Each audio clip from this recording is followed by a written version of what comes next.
I'm out of water. Right, okay. So, hello Internet.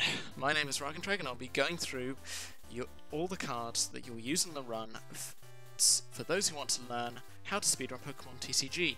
So, there are a lot of cards to go through, and you will be using quite a lot of them in the early game. Now, first things first, I'm going to teach you about the cards that you start the run with. Now, you start the run with a few cards, notably Charmander, Charmeleon, and Magmar. Now, I recommend everyone doing the harder deck edit these days, because Growlithe and Ponyta, while safer, it's just slower. 90% of the time will just be slower, and you shouldn't. So just do the harder deck edit at the beginning, which I will come to in a bit. But you'll start out with Charmander, Charmeleon, and Magmar.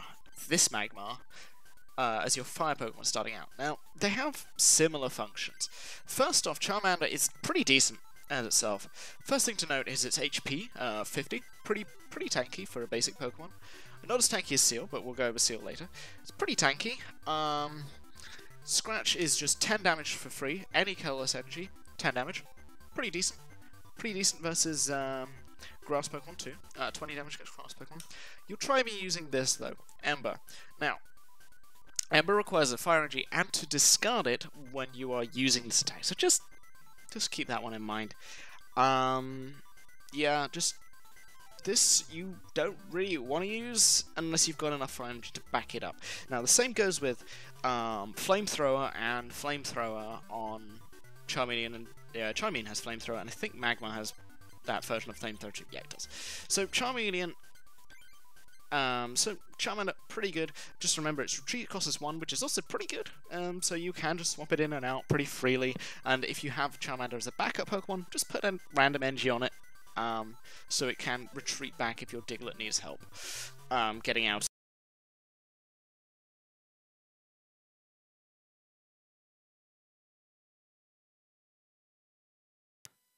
Oh dear. Oh, it's all gone wrong. Oh god. Can you still hear me? Oh dear, that's gone badly. Let's start that again. Okay, I'll start the tutorial again in a second, but AJ, can you actually hear me or not? Can you actually hear...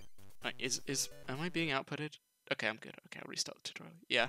Basically what happened was, I accidentally pulled this cable here, came out of here, and that's my, that's half of my headphones, and I just sat on the cable.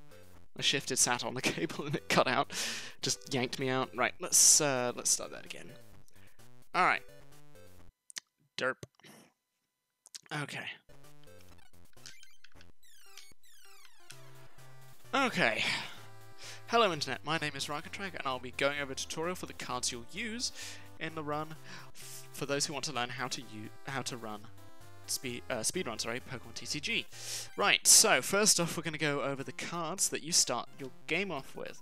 I'll actually start with Diglett and Dugtrio. These are the Lords and Saviors.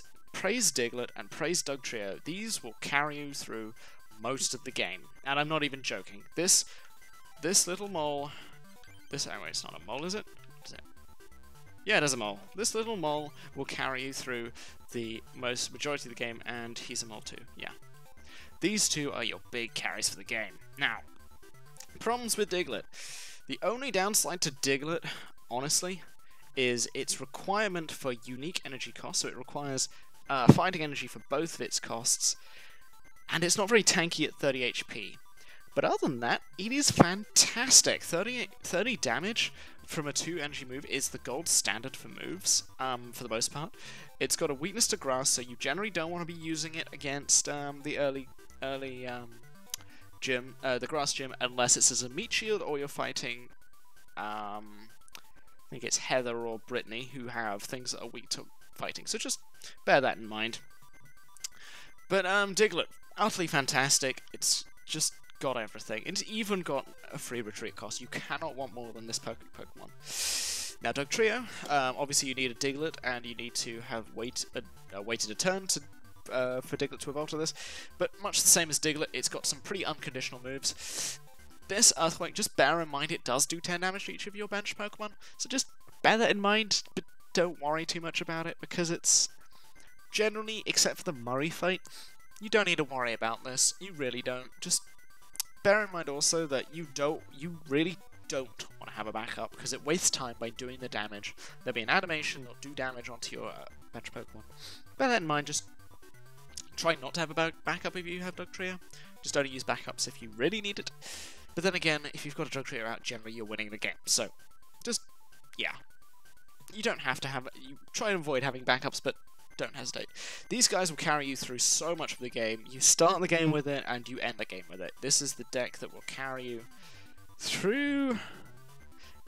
well, half the fights, I say. Half the fights you will use these two. So get used to them, praise them for their godliness in the run. Dugtrio does have 70 HP. Pretty tanky. It's tanky enough. Just bear in mind the retreat cost is 2 for when you fight Murray. It's pretty costly to retreat a Dugtrio against Murray. Sometimes you'll have to as well, if you don't have a switch in hand. But anyway, next Pokemon to go over, your fire Pokemon for the early game. So you have your Charmander, your Charmeleon, and your Magmar. Now, honestly, Magmar and Charmeleon, basically the same Pokemon. Except Charmeleon requires 1 more energy to do its slash, and it also requires a Charmander to be there first. But I'm just going to discuss Charmeleon and Magmar as the same Pokemon, because they pretty much are. The only difference is Magmar has 1 more retreat cost, has 20 less HP, and requires fire energy, 2 fire energy for its basic attack, the Fire Punch, which you kind of want to be using more than its Flamethrower unless you have a ton of fire energy. So, Flamethrower, both Flamethrower on Magmar, Charmeleon, and Ember on Charmander, you have to discard a fire energy in order to use them.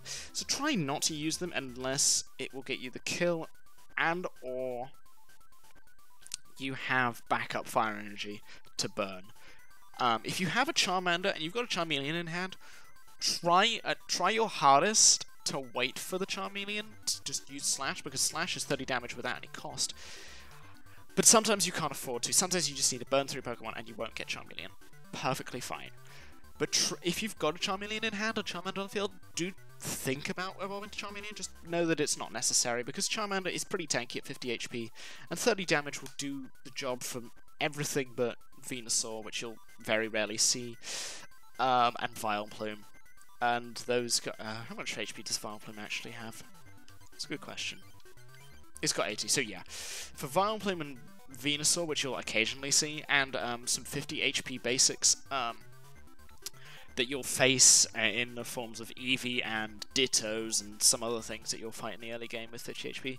Just bear in mind you kind of want to be on Charmeleon rather than Charmander and Magmar. Honestly, Magmar is what you want to be using over Charmander / Charmeleon, because it just does Fire Punch. Just be aware that if you need to use a Flamethrower in a pinch, just try not to go below those 2 fire energy requirements, because that sometimes happens. So just keep that in mind, but it's pretty good as a whole anyway. Now, next thing to go over. I'll also quickly go over Hitmonchan, because sometimes you'll get a Hitmonchan, sometimes you'll get one. Do put it into your deck when you're using Dugtrios in the early game. Do not use it for the late game. So when you're fighting Murray, it's a bit against Murray, because it is weak to Psychic, but at the same time, he hasn't actually got that many Psychic Pokemon. So Hitmonchan's actually pretty good. It does 20 damage for one fighting energy, and I'll go over Machop in a moment too. If you pick, and 40 damage for 3, pretty good, gold standard, 70 HP is really tanky. Use this in early game if you get one against the Lightning Gym, the Grass Gym. I would still use it against Murray. It's a bit risky against Murray, but do use it. It's still good for the majority of Pokemon against Murray. And use it against Ken as well. Solid Pokemon, unconditional attacks, 20 damage and 40 damage, perfectly respectable.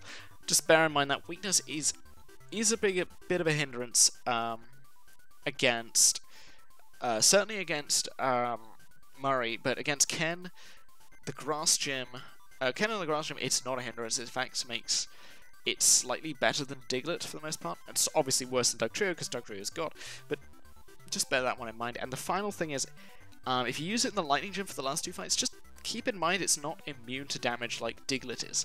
Because Diglett's lightning immunity is huge. It just beats the crap out. It just makes the Lightning Gym so free It's just untrue. So just keep that one in mind. And in a similar vein, Machop and Machoke, generally you'll only use Machop once or twice. That 20 damage for 1 energy, pretty good. Sometimes we'll get you some donks. By donk I mean 1-turn kills.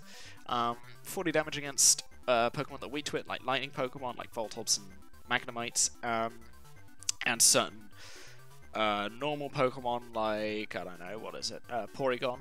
It does kill Porygon in one shot, or 3 depending on. Yeah, it's 1 shot or 3 if Porygon changes its resistance. And kill certain 40 HP normal Pokemon. I'll remember them later, but they'll turn up and Machop will be good. It's perfectly serviceable. You'll likely never use a Machoke, but just be aware, Karate Chop has this effect. 50 damage minus 10 for each damage counter on Machoke, so generally you don't really want to use this if you're below, if you've taken 3 damage. Or 30 damage rather. And just bear in mind, Submission is 60 power, very, very strong move, will kill basically anything in the early game. But it does do 20 damage to itself. Just keep it in mind, you'll probably not use it. It's very rare that you do use it, but it sometimes comes in handy. Just keep it, sometimes it will make your day, and sometimes it'll just be a dead card. In fact, 90% of the time it'll be a dead card. Just remember it's there, and it does stuff, and you'll keep it in for the early game, and then you'll just get rid of it. Alright, next thing. Rattata has a fringe use, and that's against Murray. Now, Murray has one very, just going over Rattata quickly, like Dignut, Retreat Across is free, and like Machop, Bite, it does 20 damage for nothing. Pretty good, pretty decent, except for the fact it's only 30 HP, which is really not very tanky at all, and it's also, 20 damage is just not a lot in the greater scheme of things. Having said that, it's enough against one specific Pokemon, which you'll learn to hate when you're facing Murray. Mr. Mime, you bring it in for this thing and this thing alone in the Murray fight. And it's because of this thing here, Invisible Wall. Whenever an attack does 30 or more damage to Mr. Mime, don't do any of that damage. So it nullifies Diglett's Mud Slap, it nullifies Dugtrio as a Pokemon. It does not nullify Hitmonchan, but generally Mr. Mime is a big threat against Hitmonchan anyway because of its other attack. But just bear that in mind, that you can't use 30 power or more attacks against it. So you have to 2-shot it because it's 40 HP. Rattata is so much better into this than Diglett, because Diglett can only do 10 damage short of plus powers, and Rattata can only do... Rattata does 20, gets rid of this in 2 turns. Rattata is also immune to Mr. Mime, so keep that one in mind.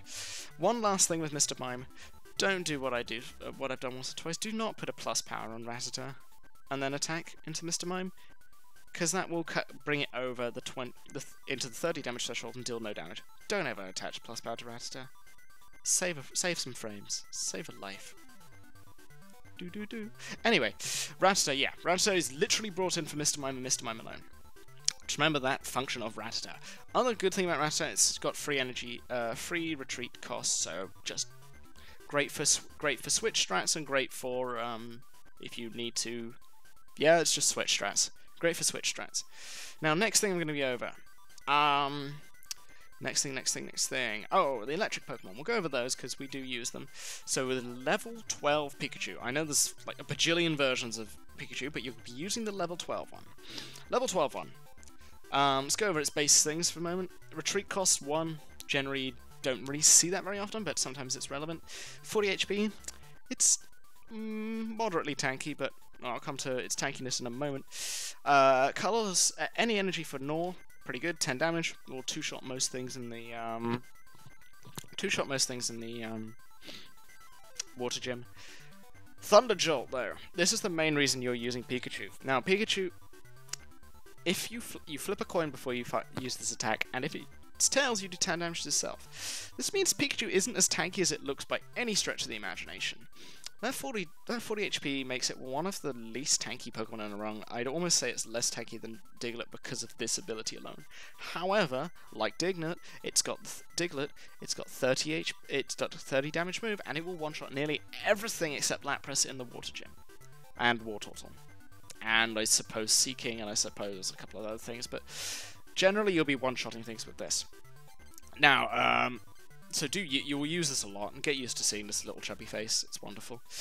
So bear in mind it's not very tanky, so you'll want all your potions and your defenders in while using him, and a lot of your RNG manip if you want to flip coins to make sure you don't die. And very important to have backups as well. Now Raichu, agility does less damage than Thunder Jolt, so be aware of that. It does less damage. It will still kill a lot of things, but it won't do as much damage. And if you get a heads, however, that means they prevent all damage of attacks and effects done to Raichu, which is very, very good against a lot of Pokemon that Amy has. Less so against some others. It's very good against Lapras, because it buys you a turn versus Lapras if you get the heads. It prevents Horsey's Smokescreen, it prevents Paralysis, it prevents everything. It's a really nice thing to have. But it only does 20 damage.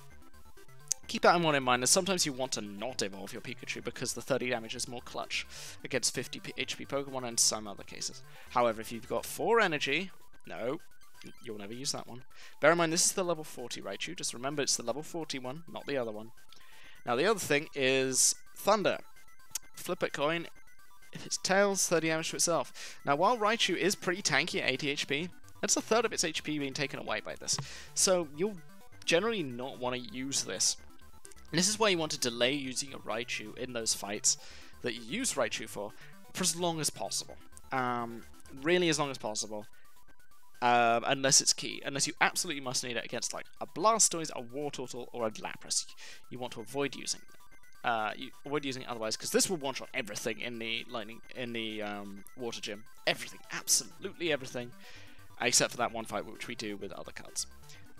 So this is very, very powerful, but do remember to RNG manip if you really need to in a pinch. Defender does work against this, so if you put a Defender on for both these Pokemon and the next Pokemon I'm going to show, put a Defender on, it'll prevent this damage. And if you have a plus power on, it will add an extra 10 damage to it to itself. So keep that one in mind in clutch situations. This goes for Pikachu as well, and for the last Pokemon I will go over, which is Electabuzz, level 35. Level 20. No, it is level 35, I was right. Level 35 Electabuzz. You'll hate these in the Lightning Gym. You'll then learn to love them if you ever get one and fight the water Pokemon with them.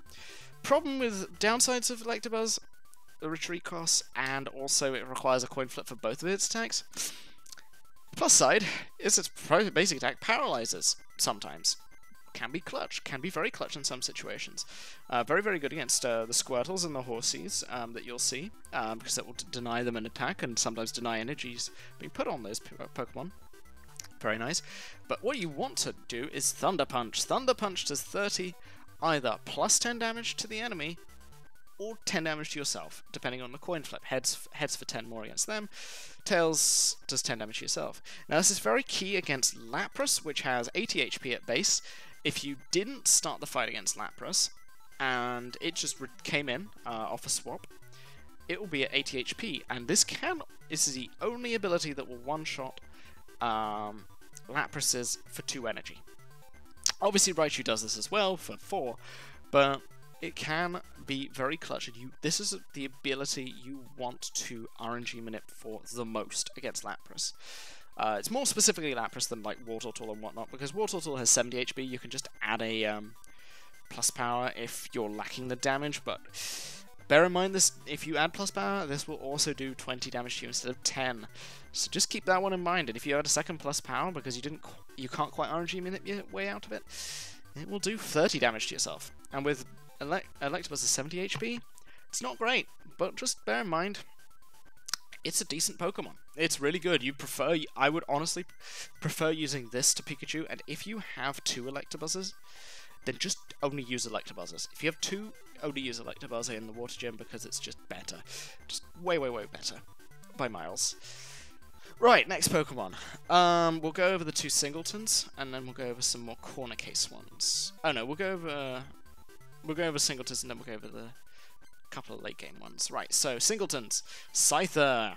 Now, as I said in the battle strategies one, Scyther, always use Sword Stance first before you slash, unless you can one-shot it, okay? Remember that. Don't do it any other way. Reason for this is, if you just do slash, sometimes they'll use defenders, sometimes they'll use potions, and stuff. But if you use Sword Stance first, they're not aware the AI just doesn't know what Swords Dance does, so it won't put defenders to save their Pokemon ever if you Swords Dance first. Just keep that one in mind, because the AI is dumb like that. It doesn't see Swords Dance as a move, it just sees Slash. Yeah, so Scyther, very good. Because of his weakness, his resistance to fighting, it makes the 3 fights where we use him, it makes the fights completely free, completely risk-free. Except for 1 or 2 Pokemon in the fighting fights, but generally the fights are so risk-free with this thing because of that resistance to fighting. Obviously, with 70 HP, it can still die to 2 Earthquake hits of Dugtrio, so just bear that one in mind, and some other things. 70 HP does go down quickly if you're fighting Rattatas or certain Doduos or stuff. So that 70 HP can go down really quickly, which is irritating, but just it's not too bad. Another good thing in its favour, retreat cost is nothing. Now this is very key against Rhyhorns, as I mentioned in the other video. If you have Mysterious Fossils, you can retreat to a Mysterious Fossil, discard the Mysterious Fossil using the Pokemon power, and then you'll have then you'll be free of Rhyhorn's Leer. And specifically for the situation where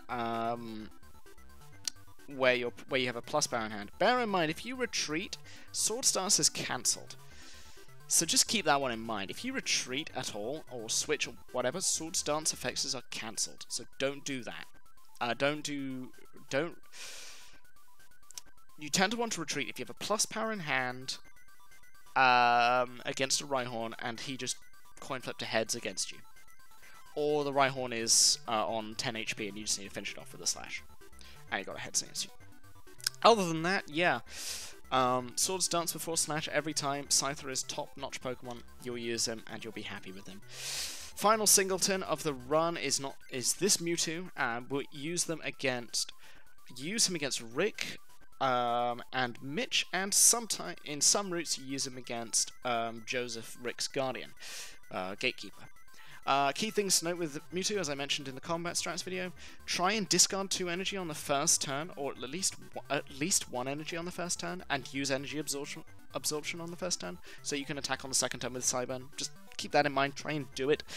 Especially against Rick, if you start and you have 3 energy up against a Grimer to start with, that Grimer's never going to get the energy on it. It'll just put an energy somewhere else, and you'll be free of 1 paralysis check and a coin flip.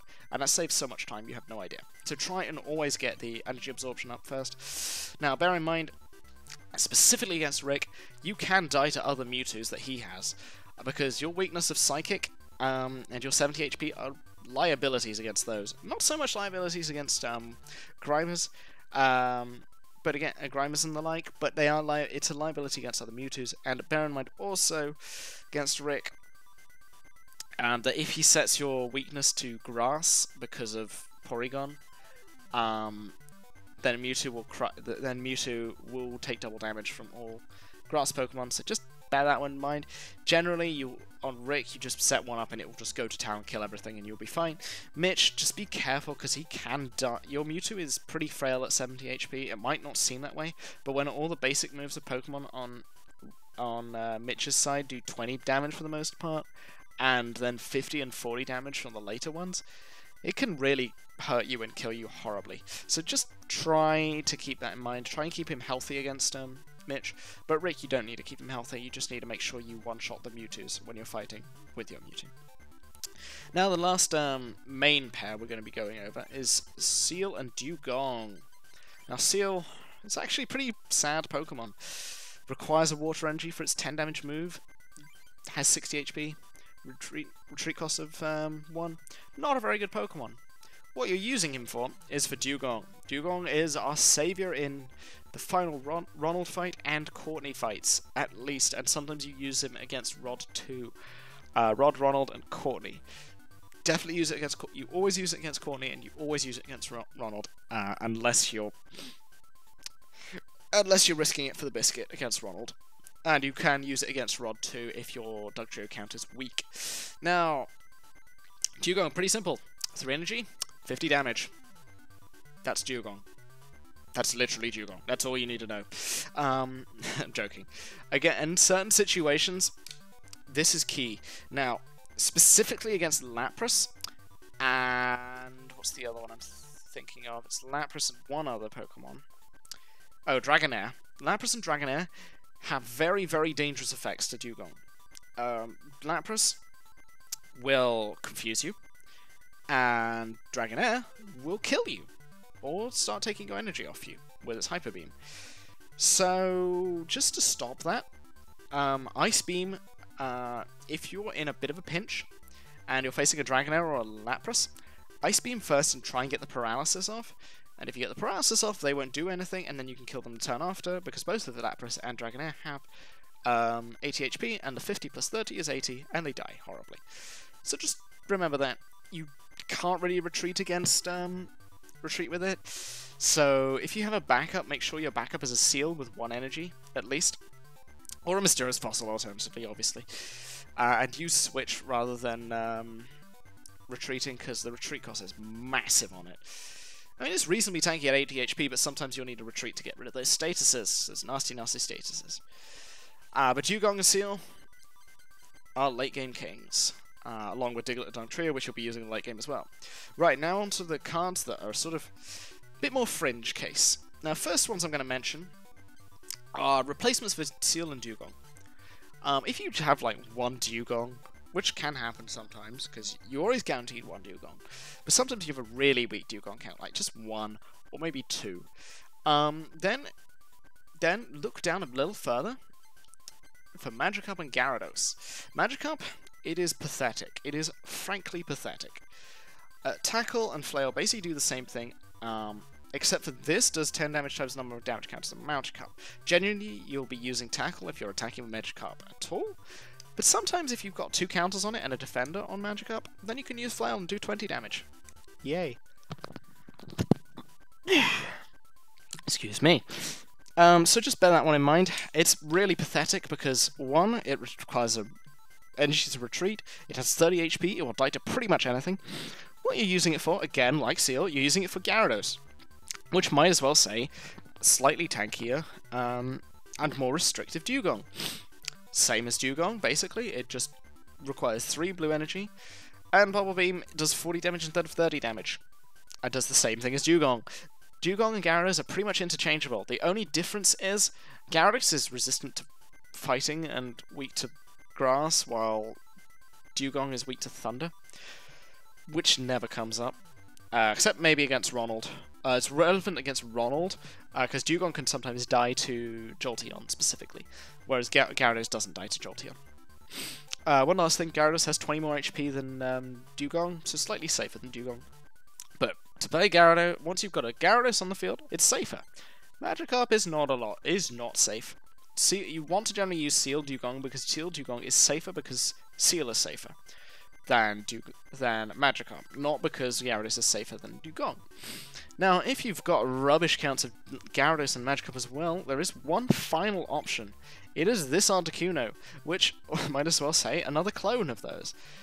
Except it's reversed. It's 3 energy for 30 damage paralysis, and 50 damage for 4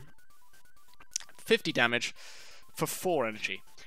The rest is Flavor Text. Just ignore the rest of that happens. That just doesn't happen. That will never be relevant. Nearly never be relevant. But it's basically the same Pokemon as the previous ones, except it's slightly less tanky at 70 HP, and it hasn't got any weakness, and it has got a better retreat cost. But this is, like, really, really fringe strats, and you don't want to be doing this unless you're desperate. You have to be desperate to use this thing. So generally you don't want to use it. And generally you don't want to use Magikarp or Gyarados either, but sometimes you'll just use them because you got a better count of those than you do Seals. Unfortunately, we do not have a replacement for Diglett and Dugtrio, so if you've got Diglett and Dugtrio, you're going to have to tough it out, unfortunately, I'm afraid. Right, next thing. Another fringe playable. We'll go over this one first, because we'll go over that one second, because that'll lead into that. Fringe playables. If you're using AJ's route, you'll be using Abra and Kadabra. Abra, notable things. It's weak to Psychic, retreat cost 0, 10 damage for 1 energy, 30 HP. Much like Magikarp and Diglett, not very tanky, and also nowhere near as good as either of the other two. Well, nowhere near as good as Diglett, because it only does 10 damage. Sure, it can paralyze, and that's in a pinch, but it's kind of bad. Let's be frank, it's bad. You want to use it for Kadabra. You want to use it with Kadabra, which basically this is flavor text, and this is what you want to be using. Super Psy for 3 energy. Super Psy for 3 energy, 50 damage. Yeah, it kills everything, except Porygon, which it takes two hits to kill instead of the 3 hits that Mewtwo uses. We don't use this in the standard route and in some variations of the route because you have to have the Kadabra for the Abra to be worth it. So just bear that one in mind, because Kadabra is brilliant up until you realize you need an Abra to actually have it. It is, however, very, very good and will kill literally everything except Porygon, and Porygon it kills with 1 extra plus power. Do bear in mind that HP of 60 is a bit of a liability, and this is only a replacement for Mewtwo. It's slightly better than Mewtwo in some cases, slightly worse than others. Alright, next fringe playable card, which I might start using in my runs if I can't get the Scyther Manip working. So yeah, this is a Scyther Manip. This is an option if you're really bad at Scyther Manips or learning the game a bit, and you haven't got your Scyther, you're spending 5 minutes on your Mel Manips and you're just not getting Scyther. If you're bad at the Scyther manipulation, then you can try this, which is the Nidoran and Nidorino combo. Much like Abra and Kadabra, you'll generally have 4 of each, at least, by the time you use them. So, it's pretty good. And the good thing about Nidoran, on face value, you think, 30 damage for 1 energy, that's insane. It comes with the downside of having to get a heads with it. If you don't get a heads, this does nothing. And with 40 HP, this thing does not last very long. At all. Especially against the Machops and the Hitmonchans that the fighting guys have. However, if you get to Nidorino, though, it is still fairly fragile. 60 HP. Not very good, especially against the Hitmonchans and Machops. But the double kick can do 60 damage. And this short, it can do 60 damage with a bit of good luck. But generally you'll see this as a 30 damage move most of the time, and you can clutch it out to make it to RNG manip. Generally, if you're RNG manipping this one, you want to RNG manip with shuffles rather than coin flips, because that will... So basically, the first coin flip will be cancelled, not the second one. Just keep that one in mind. So if your first coin flip's are heads and the second one's are tails, then use a shuffle. If your third coin flip's are tails, then your second one's are heads, use a coin flip manipper. Because it's the difference between advancing the RNG by 1 and advancing the RNG by a lot. This can do 60 damage. This can be situationally better than Scyther. It can be quicker than Scyther. In fact, yeah, this can kill things in the gene fight for free. It will kill things before it even evolves. And this also has something very, very good. Horn Drill, 50 damage. Solid move if you can get to those 4 energy, or 3 if you've got a double cast engine, which I'll go over in a moment. But this is a solid card. This move is solid. Unfortunately, getting to 50 damage for 4 energy and sometimes 3, not always great, but for a lot of things it is very, very good, very, very solid. Just bear in mind, if you're bad at Scyther Manips, you could try this, see how you feel about it, but usually you don't want to use this. If you're failing a Scyther Manips one day and you just feel like, I just can't be bothered, and if you've just got a bunch of really good cards from your, say you've got like Computer Search, and a Doug Trio from your Colosseum packs in the mail, you don't want to get rid of those. So in that case, I would use Nidoran and Nidorino as well, because those will do the job. They are a lot riskier, a lot riskier than Scyther, because they do not have the key resistance to fighting, and they are a lot less tanky than Scyther in the first place. But they will get the job done sometimes. Very, very risky. Now the final one I'm going to go over is Aerodactyl, or as I like to call it, a trainer card. So Aerodactyl, it evolves from Mysterious Fossil. So the requirements to have this are a Mysterious Fossil. And what you sacrifice for evolving this from Mysterious Fossil is you sacrifice Mysterious Fossil's ease of switching. But what you gain from it is this Pokemon power. This is why I call Aerodactyl more of a trainer card than an actual Pokemon card. It has a higher cost setup, but in certain fights, like the Amy fight, the Murray fight, and a few other fights along the way where people evolve their Pokemon and their Pokemon it's very key for them not to evolve Pokemon, this stops all evolutions from happening. This includes your own. So the reason you'd use this is once you've evolved your main Pokemon, like say you have a Dugong, or say you have a Dugtrio, you have your Dugtrio out, play this on your Mysterious Fossil, and stop the opponent from doing any shenanigans with evolutions.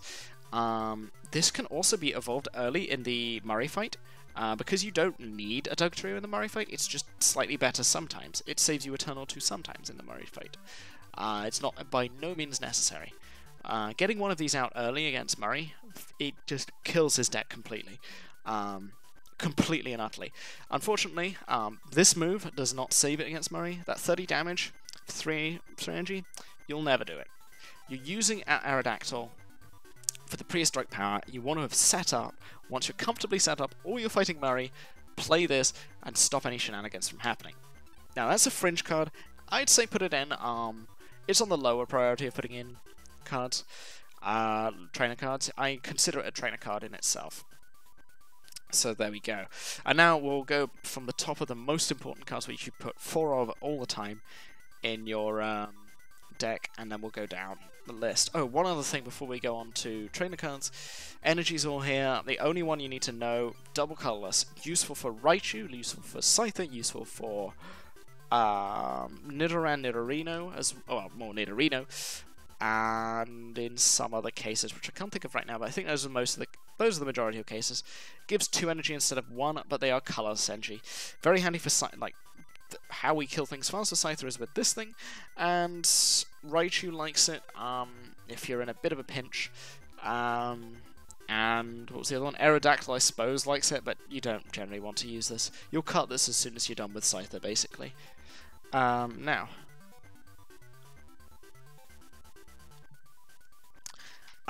So you'll use this for Scyther, sometimes for Raichu, and sometimes for the other one which I mentioned, but I forgot. You'll remember it though. You just rewind a few seconds. So, yeah, that's basically a trainer 2, and cut it as soon as you're done with it. Cut it for the final fights, it just doesn't see use. And cut it for more energy of the type you need. So, essential trainers. Oak. I cannot praise this card high enough. This is one of the most powerful cards in your deck. Discard your hand, draw 7. Now, you think discarding your hand is a cost? It isn't. You are searching through roughly a 1/6 of your deck by the time you get to use this card. Because bear in mind, you cut 13 cards, roughly, 14 by the time you've drawn your first card. That's a quarter of your deck of your 60 cards, roughly. And you're searching through 7 cards, which is roughly an 1/8 of your deck, so you're searching through a 1/6 of your deck for more cards. That's huge, absolutely huge. Bear in mind you can sometimes kill yourself by running out of cards with this, just be aware of that. I've done that once before. It was embarrassing. Very, very embarrassing. But anyway, Professor Oak, incredible card. That discard cost is only relevant if you've got key cards in your hand that you need to use. Sometimes you'll have to wait it out, and if you're waiting it out, and you've got a search card in hand, and you'll use that to look at the top cards first, and stuff, which I'll go over in a brief moment. I'll go over the search cards in a moment, but bear in mind this is one of the most powerful cards in the game, bar none. This is insane. Put 4 of in your deck as soon as you can. Same goes for Bill. Bill, draw 2 cards. I'm sorry, there's nothing wrong with this card. You draw 2 cards. Put 4 of in your deck. Be happy. Use them. Use them. Use them. Abuse them. Don't stop using them. Now, I'll go over the searches now. Searches are Energy Search, which search for basic energy, and puts in your hand. 4 of always, because it can search for basic energy. Shuffles your deck in a pinch, and also you can check at the top of the library with your search. Incredible card. Very, very underrated by beginners. You think, oh, it's just a basic energy. If you've played Magic the Gathering, you know the power of this. This is the equivalent to a fetch land. This is insanely powerful. If you played Magic, this is a fetch land, but it's an omni fetch land. It fetches anything you want in the energy spectrum. So that's, if you play Magic, you know the power of this card. But it's very, very powerful. It's even more powerful in this game. And the other searcher is Computer Search. Discard 2 hands to search for any card in your deck. I don't need to state the power of this thing. It's insane. Sorry?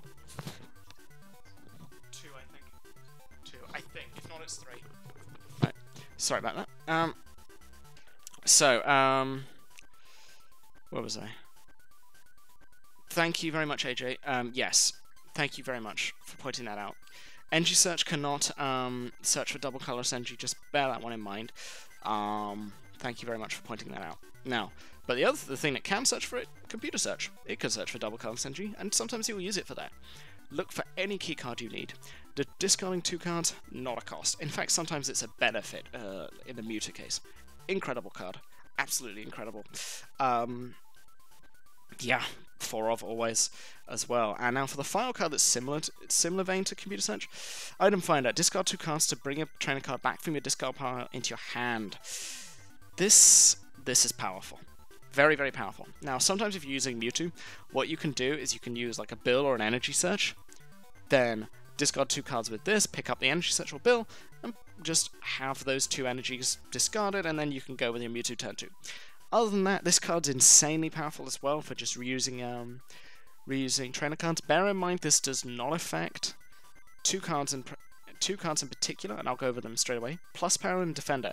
If you have a plus power or a defender on your current active Pokemon, or any Pokemon for that matter, then you cannot find that plus power again in your discard pile because it has not gone there yet. The plus power and defenders stick on your Pokemon, or attached to your Pokemon until the end of your turn, so sort of in limbo until the end of the turn. They're neither in the discard pile nor in your hand. Keep that one in mind. But you can, item finding for plus powers is still insane, and same goes for defenders. So, plus power and defender. Plus power 4 of always. One of the most, in fact, probably even more powerful than Professor Oak in certain situations. Just, you see all that? All that says is you get plus 10 damage on your attacks, on all attacks that you do. Until end of turn. It's until the end of your turn. This does affect. It doesn't affect Earthquake, as far as I can tell. I don't think it affects Earthquake. The side effect damage from Earthquake is not affected by it, and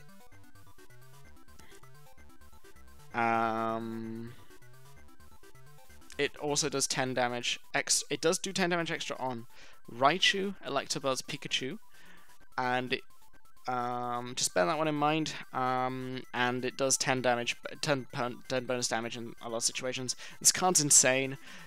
You'll often just need those last 10 damages, like Rhyhorn, like Electabuzz, Wartortle,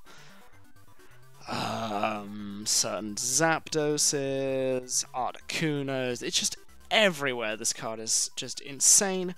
4 of always. Now, Defender, not quite as powerful. Prevents 20 damage. Prevents 20 damage from any instance of damage until the next turn. At the end of your next turn. So this will stay attached during the opponent's phase as well. Very good for stopping 20 damage. It's very good. It's like a pre-potion. And you don't want to use this until you know you're going to die. And then you could just use this and prevent it.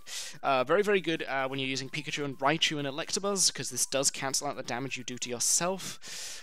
Yeah, it's not an obvious 4-of, but if you've got the space for it, absolutely put it in. Think of it on the same tier as Potion. It's about that tier of cards that are very, very useful, but not always a 4-of. Now, other 4-ofs. One last 4-of. Energy removal. Removes an energy from opponent's Pokemon. I do not need to tell you how powerful this is. It's blatantly, insanely powerful. This can prevent them from evolving, prevent them from using attacks, prevent them from building up a Moltres, like a lethal bird. Just, this thing's insane. 4-of every time. Crazy good. And it's Big Brother Super Energy Removal. You'll never get 4 of these. They're insanely rare. If you get 4 of them, you'll put them in. But this requires you to discard one of your own energy cards to remove up to 2 energy cards from a single Pokemon. Now bear that in mind, it's a single Pokemon that loses the energy, you can't just say, oh, I'll take one off that Growlithe and one off that Moltres. No, it's a single Pokemon. And it is a big cost. Discarding one of your energies is a big cost, but sometimes you'll need it, and otherwise it's insane. Do use this, absolutely use this. 4-of every time, well, nearly every time. Now, onto some more nuanced cards. I've gone over that. Okay, potions. Potions. You can use just remove 20 damage. Pretty solid. You do want to have 4 of these a lot of the time. They're just solid. Do keep them all. Super Potion, however, you need to discard an energy card from your Pokemon to remove full damage counters. You won't want more than 1 or 2 of these, if you ever get them. So, generally forget that this is a card, but do put it in, like, put 1 in, don't put more than 1 in. But they're both very, very handy, Potion and Super Potion alike. Just Potion's a lot better, because it doesn't have a cost. You'll put 4 of Potion, but you won't put 4 of Super Potion. You probably just put 1 of Super Potion. And then we'll go on to Full Heal, and Full Heal takes all status effects off your Pokemon. And the other one is Switch, which is basically the same thing, except you have to switch your Pokemon back. I consider these the same card. You want to have about 6 or 7 of these between the 2 of them throughout the run. 8's a bit too much, I think. You want to have like a 3-3 split by the end. You'll feel like you have too many of them sometimes. So generally in the end game you want 3 of each-ish. You want a count of 6 between the 2 of them, don't want more than that, but they're very, very powerful. Used to, as I described in my combat tutorial, used to cancel status effects and specifically switch, cancel out Leers and Tail Wags and stuff. Both very, very strong cards in their own right. They're just a bit more situational, so you want 6 of... I say about 6 between the 2 of them is about right, roughly. Next thing. Mysterious Fossil and Clefairy. You'll very, very rarely see Clefairy, but think of it as basically the same Pokemon as trainer, as this. It's a Pokemon, except it's not really. It's very, very handy for a lot of situations like retreating to it, and one other key thing is, during the Ronald fights, if you have a Mysterious Fossil in your starting hand, you can just put it onto the field, and if Ronald and you don't have to put any basics behind it, because it counts as a basic Pokemon. You can't... The best thing about it is you can't reroll into it. When you're reshuffling your hands and you've only got a single type of Pokemon, like Scyther, you can't reroll into only this, so you will always get your Scyther, but it's always there when you need it. Against Ronalds, the early Ronalds, where you want to lose as quickly as possible, you could, if you get this in your opening hand, just put the just put the Mysterious Fossil out and ignore your basic Pokemon, and then just lose very quickly. But yeah, solid thing, and Mysterious Fossil is slightly better than Clefairy. You want about 4 of these, and you'll cut these sometimes, but you generally don't. You want 4, but don't feel bad if you cut them for better trainers in the late game. Yeah, in fact, I might even advocate just cutting them entirely in the late game, because they're not very useful on the whole, because Seal and Diglett, for the most part, do enough. If you're running Magikarps, though, they are meat shields, so bear that in mind. They are good meat shields. And Mysterious Fossil evolves into Aerodactyl, very, very relevant if you're running Aerodactyls. But Clefairy does not. You'll very rarely see Clefairy anyway. Just think of it as a slightly worse Mysterious Fossil and you'll be fine. Very, very, very good thing. And don't forget to go to the Pokepower menu, click on the Pokemon, press left, and discard it to get rid of it. And to retreat, basically, when it's your active Pokemon. Now, next thing, slightly more fringe cards. One I like first a lot, Gambler. Gambler, I love this thing a lot. Has a coin flip, it advances the RNG, and it can get you 8 cards in a pinch. This card is not a lot of... Some people dislike it, other people love it. I'm a lover. I love Gambler. I love it a lot. It sometimes is your savior. It sometimes does things that Professor Oak wish... It can draw 1 extra card over Professor Oak, which is huge. Unfortunately, it doesn't discard your hand, and I do say that unfortunately, because sometimes you'll want to discard your hand, like Oak does. But at the same time, shuffling your hand into your deck means you won't overdraw cards sometimes, so that's good too. It has a coin flip, so it can advance RNG, it shuffles your hand, it shuffles your hand into your deck, it's an RNG advancement thing, and it can sometimes draw you 8 cards. I consider it really, really good. Some people don't. I usually put 4 of in the deck, but if I have 4 of Bill and Oak, then I won't. But most of the times I will put Gambler in as a 4 of. I love this card, but other people don't love it as much, and I can completely understand it. It is a gambler's card, and I am a bit of a gambler. I don't actually gamble. Gambling is bad for you. Don't do it. But I do like coin flips and whatnot. I do like my RNG. Right, next. Okay, Pokeball and Maintenance. Right, Maintenance. This is a desperation card. A real desperation card. This you generally don't want to be using unless your trainers are god-awful. They have to be bad for you to use this. This you generally won't use unless your trainers are really bad. You use it as an RNG manipulation thing, but it's just another RNG manipulation thing. If your trainers are terrible and you just need a bit more RNG manipulation to get yourself through the run. I usually ignore these completely. It's very rare that you want to have an effect like this in your deck. Shuffle 2 cards in your hand into your deck and draw a card. This is I'll be honest, this card's bad, but sometimes you'll need the shuffle effect to get an RNG flip, get a coin flip changed, or a random effect change. So sometimes you'll put this in. Don't do it unless you're desperate. However, its friend in crime, Pokeball, which I'll get to in a moment, is actually not bad. It is a coin flip, so it can RNG manip, so you'll want these in the early game. You might cut these later in the game, but they're serviceable throughout the entire game. If you get the heads, you can search for any Pokemon card at all. Pretty good, in my books. Very, very good, I'd say. But it is obviously a coin flip. Sometimes I feel like you don't want 4 of these, but a couple's not bad. And certainly in the early game, if you put 2 in the early game deck, just to help your trainers along, you can keep them throughout the rest of the run. It's pretty good. It's a pretty good card. RNG manips and can search for your crucial Dugong, Dugtrio, whatever you have. If you are really strapped for Dugongs and Dugtrios, you should put 4 of these in your deck, because you'll sometimes have 4 of these in your deck, and you should use them, because they are basically 50% of the time they're finding your last evolution card, which is key. So this is a solid card. Put it in the early game and cut it out in the late game if you have really good trainers, but if you don't have really good trainers, then leave it in. It'll work. It'll do some good work. Right, next, we're going to some slightly more fringe cards, because you probably won't see these, Mr. Rain. Thank you very much, AJ. Alternatively, yes, coin flip cards, make sure to hold A and B while the coin is flipping. If you didn't do that, though, you can hard reset when you see the coin's value, and that will cancel the effect as well. So that's if you didn't soft reset. So just bear that one in mind. Especially, I think with Pokeball, it's better if you got a Tails of Pokeball and you want it to be a Heads, then it's better to hard reset there, because Pokeball instantly goes to the next. If you fail to flip, then it will go straight on to the next screen. So hard reset on Pokeball if you fail the flip and you need to win the flip. Okay, now for some rare cards now. Right, Trader. Trader's weird. Trader is not a bad card at all. Oh, yeah, I know, I'm going over Trader now. Oh, Gust of Wind, thanks for reminding me, Gust of Wind. I'll go over that next. But anyway, Pokemon Trader.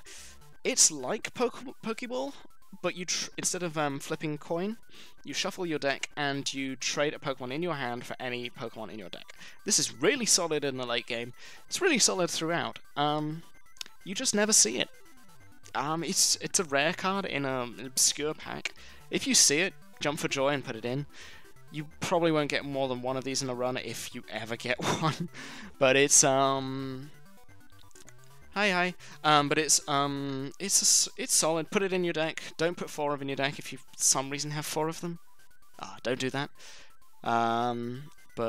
Yeah.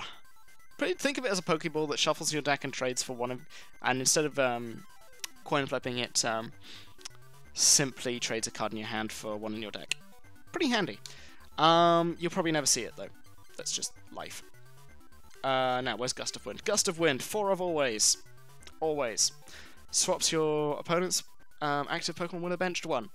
Can be key for getting crucial kills to avoid crucial KOs, like you see someone building up a big Pokemon in the backline, you can just one-shot it, Gust of Wind to it. Other cases where you just need like 1 last prize and you've got a big, bulky, irritating thing, Gust of Wind it away and get that last prize off something cheaper. And in the Ronald fights, if Ronald's being a complete pillock and putting energy on a Pokemon that's not even his active Pokemon, or he's using Cubone, or just being douchebag and not using a Pokemon that can attack. Gust of Wind is something that can attack and actually kill you. Just do that. Gust of Wind, very handy in Ronald fights. Handy throughout, though. 4 of always.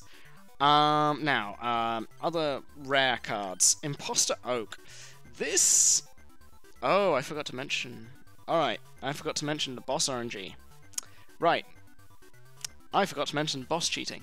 So I'll just, before I discuss this card, boss cheating mechanics. Boss cheating mechanics... I should really have had this in my other video, but anyway. Boss cheating mechanics. Any fight that's a gym leader, Ronald, or a... club leader, club leader, Ronald, or... Grandmaster. So any fight in the Dome, or club leader, or Ronald. They will always reshuffle their opening hands. You won't see it, but that's what the AI does behind the scenes, until they have at least 2 basic Pokemon in their hand and 2 energy in their opening hand. 2 basic Pokemon, 2 energy in their opening hand. Hey. And in the top 6 cards, they'll have another 4 basic Pokemon and 4 energy total. So if they have 2 basic Pokemon, 2 energy in opening hand, they're guaranteed to have another 2 Pokemon, 2 basic Pokemon and 2 energy in the next 6 cards. Now what this does, if you use it on turn 1 against a boss, this shuffles their deck and can screw them completely. You can have them energy screwed after 2 energy, you can have them completely Pokemon screwed too, and they'll only be on 2 Pokemon. However, this also has some fringe uses when you're fighting certain people and they have a key evolution in their hand. If you know they're going to evolve it, use a Imposter Oak and you can gamble that you can avoid the evolution happening. Sometimes happens, very rarely happens. Sometimes happens though. This is a card you'll use either on turn 1 or never. This is a card you only want 1 or 2 of maximum. You'll never see it because it's a rare, but when you do see it, put it in your deck and use it on the first turn against bosses, unless they have 4 Pokemon already out, in which case you should not. Use this on the first turn if they've only got 2 Pokemon in play. That's the only time you use it on the first turn. If they've got 2 Pokemon in play, or 1 sometimes, if you're playing against a Grandmaster and they only have 1 Pokemon in play, use this. It'll get rid of their Zapdos, or Articuno, or Moltres, or whatever. That's if you get to go first. It seems like I never go first, but use this on turn 1 if they have 1 or 2 Pokemon. Don't use it on turn 1 otherwise, and you can always use this to shuffle away key cards in their hand that you know are coming up. Obviously it's a RNG. In a real pinch, it can move RNG up a bit, so it's pretty good. Lass. Really, really, really risky card.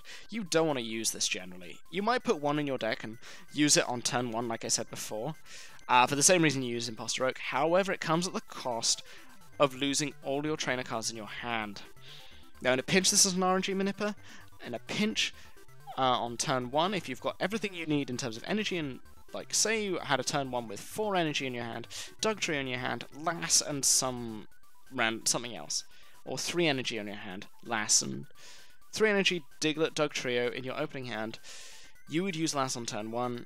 That would shuffle their opening hand and potentially screw them massively. Also, it cuts all the trainer cards, which are generally like, because the gym leaders and club leaders have Professor Oaks and Bills and energy removals, pretty powerful trainers in their hands. This is actually a really good card against them. You've just got to be set up before you use it. If you are not set up before you use it, then it's bad. It's very, very bad, and it can potentially kill you. But it's not bad. It is not a bad card if you could use it right, but be careful when using it. And I believe, with that, I think I covered every card that we use in the run. So, Lass, Imposter Oak, only ever put 1 or 2, maximum of them. You'll never see them anyway, you'll only get to put 1 or 2 in. But I think I've covered every card that we use in the run. So, thank you very much for watching. I would recommend you look at this video, just take into account what I've said. I will also be mentioning a lot of this in actual fights, in the actual fight tutorials, which I'll go over probably next week, I'll see. But anyway, thank you very much for watching, and have a nice day. Okay, we're good. And on that note, I may have to go